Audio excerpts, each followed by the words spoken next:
inversiones. ¿Y qué oportunidades tiene el NEA, Misiones, si adhiere, porque tiene que adherir, a este régimen, ¿no? El diario Primera Edición publicó el lunes un informe que hay de consultoras a nivel nacional, donde plantean un mapita, ¿no?, de quién tiene más, quién tiene menos posibilidades. Pero vamos a escuchar a alguien que realmente sigue atentamente todas las estadísticas y los movimientos que tenemos aquí en la región del Norte Grande. Estamos hablando del director de la consultora Politicón, nuestro amigo, el licenciado Alejandro Pegoraro. Ale, somos Silvia, Marcelo, Laureano, ¿cómo estás? Buenas tardes. ¿Qué tal? Buenas tardes, ¿cómo les va? Muy bien. Muy bien. A ver, para empezar y para hablar en criollo, ¿no? ¿Qué es el RIGI? Para que todo el mundo entienda de qué se trata este registro y qué alcance podría tener. Bueno, el REGI es un régimen de incentivo a las grandes inversiones. Es un esquema, justamente como el nombre lo indica, de incentivos para todos aquellos proyectos de inversión que tengan como piso mínimo 200 millones de dólares, que en su versión original, digamos, dentro de lo que es la ley bases, era un régimen, como se decía en su momento, demasiado generoso para los capitales, sobre todo extranjeros, porque brindaba una serie de incentivos y de beneficios que eran demasiado generosos en relación con los que se mueven en el mundo, ¿no? Y cuando estamos hablando de incentivos generosos, hablamos de incentivos de tipo cambiario, de tipo fiscales, de tipo monetario, eh, tributarios y demás, que realmente lo que generaba en aquel momento era que básicamente una empresa con capitales, por ejemplo, extranjeros, invierta una cantidad de dinero determinada, pero que después nada de eso quede en el país, ¿no? Después lo que pasó fue que hubo una serie de modificaciones al proyecto original, sobre todo un punto que era muy criticado por estar ausente en la versión original, pero que se logró incluir después, tiene que ver con la obligatoriedad de que un monto mínimo de, por ejemplo, proveedores para el proyecto en cuestión sean locales, justamente, para Uh-huh. dar justamente un fomento a lo que es el circuito de proveedores locales, que naturalmente genera empleo y demás en la zona o en la provincia donde esté aplicándose el proyecto de inversión en particular.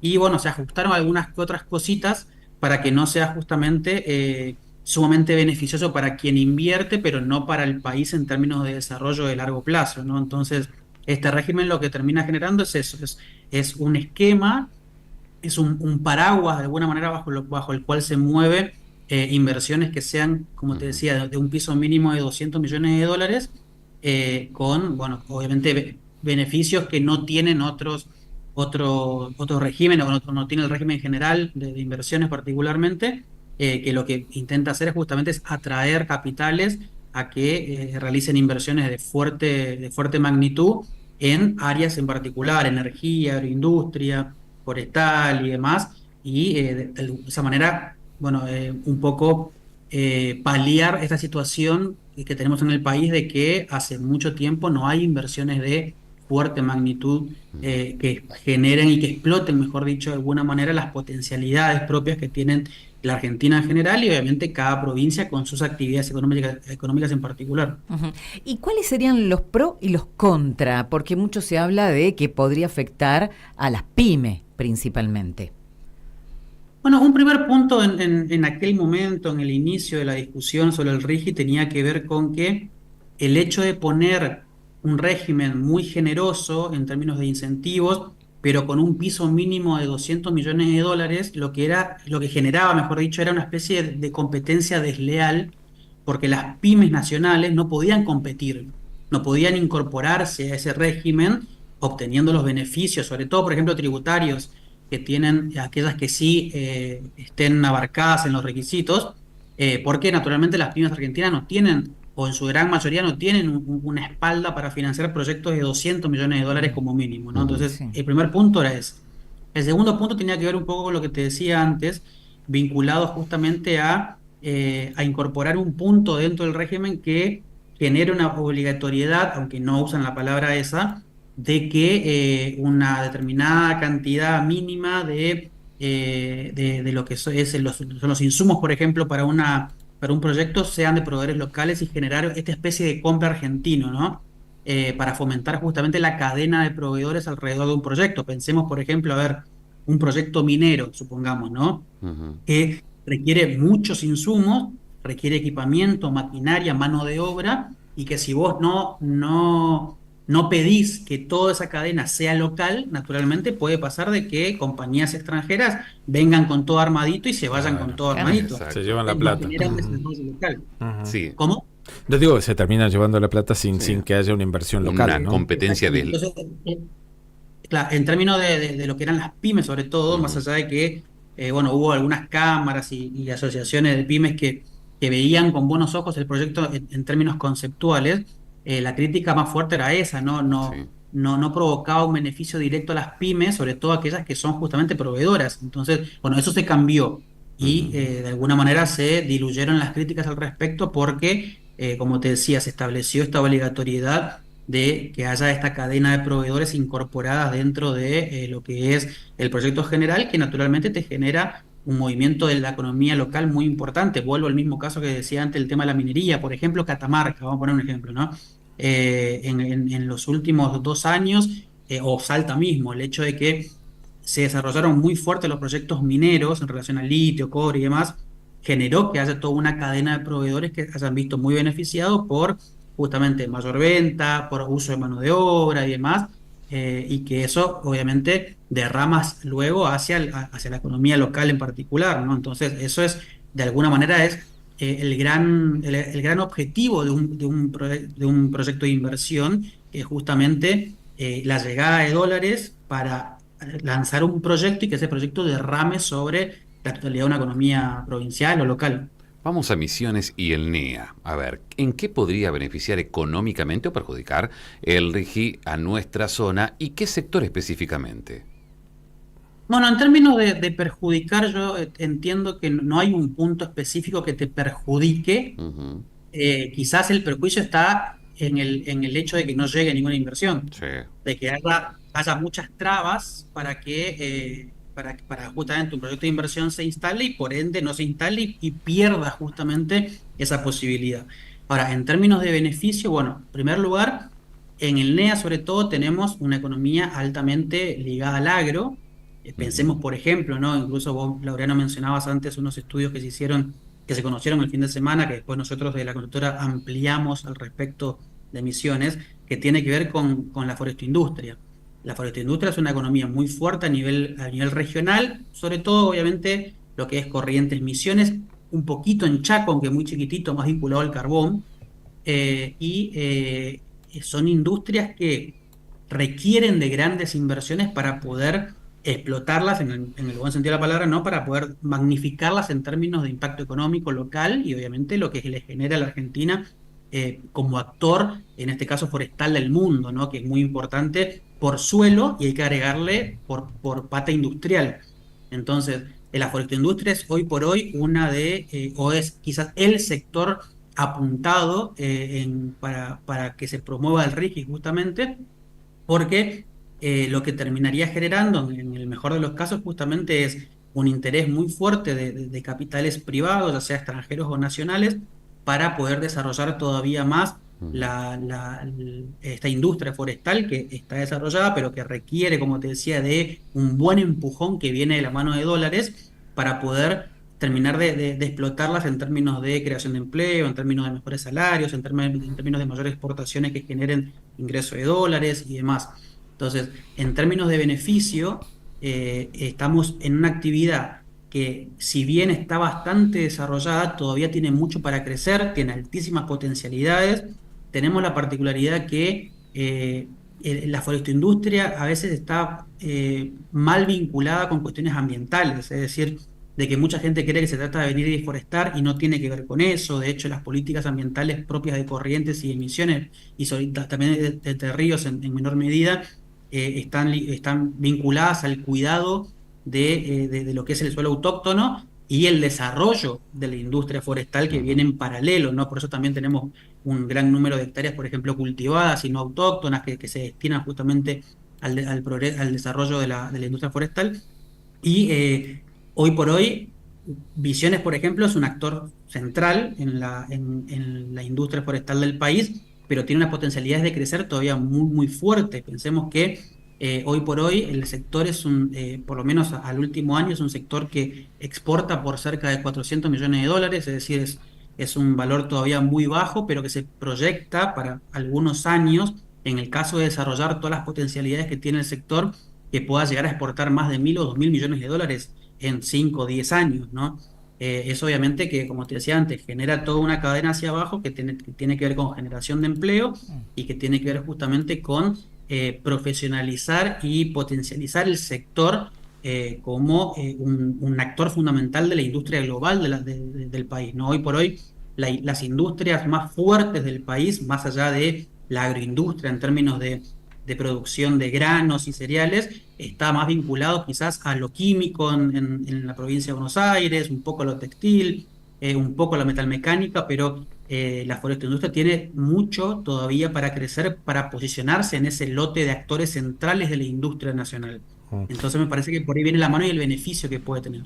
Ale, pensando en una cifra de 200 millones de dólares, pensando en esos inversores que pueden venir de afuera, porque los locales no creo que estén en condiciones tal vez de hacer semejante aporte, ¿cómo estamos a nivel mundial en la mirada de la confianza? Porque vos decís 200 millones por ahí para una multinacional no debe ser mucha guita, pero es plata y hay que ponerla en un eje de negocio porque vos querés ganar. ¿Argentina hoy es confiable? Bueno, ahí entramos en un tema que tiene dos aristas, a mi entender. En primer lugar, lo que es el empresariado internacional, la gran mayoría, por lo menos de lo que uno puede deducir a partir de declaraciones públicas, a partir de reportes privados y de informes que realizan algunas entidades que son internacionales, todo hace pensar de que los empresarios, los capitales internacionales ven con buenos ojos la llegada a la Argentina por dos cuestiones. Primero, porque es un país que tiene muchísimo todavía por explotar, es decir, que en términos de ganancia, pensándolo estrictamente desde un punto de vista empresarial, tiene mucha potencialidad y que puedes hacer muy buenos negocios porque los recursos propios del país te lo permiten. Y en segundo lugar, tiene una mirada mucho más amigable con el gobierno nacional actual. Más allá de que hay volatilidades hoy por hoy, ¿no? Que el mercado estamos viendo algunos signos de debilidad de la política nacional, de la política económica nacional, la realidad es que ven con buenos ojos a un gobierno que sea abiertamente pro mercado, abiertamente pro empresa, abiertamente pro capitalista y que genere justamente estos mecanismos como el RIGI para invitarlos a venir a invertir, dándole una serie de beneficios que son realmente muy interesantes desde el punto de vista del empresario. Ahora, tenemos la otra pata que no hay que dejar de mencionarla, que tiene que ver con las provincias, porque así como el RIGI es una ley nacional, las provincias deben adherir y cada adhesión también te genera posibles beneficios extra o posibles trabas, ¿no? Un punto clave en el texto original del RIGI, antes de ser aprobado, por ejemplo, que establecían la obligatoriedad de que las provincias no puedan cobrarle impuestos de los actuales o crearlos en un futuro tampoco. Eso Ujú. atentaba contra la autonomía provincial, obviamente, ¿no? Y de hecho estaba siendo tildada ya incluso de ser un artículo inconstitucional, después se modificó y el proyecto lo que hace es de alguna manera incentivar o invitar o llamar a la reflexión de las provincias a que no incorporen impuestos nuevos sobre las actividades que podrían llegar a instalarse con estas inversiones, pero es una potestad que queda en la provincia.